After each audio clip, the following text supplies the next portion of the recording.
fait une vidéo directe. J'aimerais parler d'une grande yeshiva parisienne, que je citerai pas le nom, où il y a du luxe, il y a du marbre, il y a des mikvés flamboyants, il y a tout ce que vous voulez. Mais j'aimerais simplement dire un truc, je généralise pas, je dis de ce que j'ai vu. Il y a des familles de gens qui sont dans cette yeshiva, qui ont été et qui sont dans des conditions terribles. J'ai vu une famille où il y avait des souris, des rats, des souris à la maison. Il y avait les murs éclatés, il y avait un jeune malade. Et c'était une toute petite pièce. Il y avait un jeune malade au premier étage. Il ne pouvait pas sortir de chez lui pendant des années, 4 ans, 5 ans.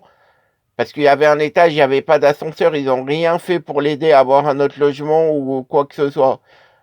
Voilà, donc lance un appel aux donateurs qui pensent bien que quand ils donnent pour qu'il y ait du luxe, etc., ça s'appelle pas donner à Dieu, ça s'appelle pas donner à la Torah.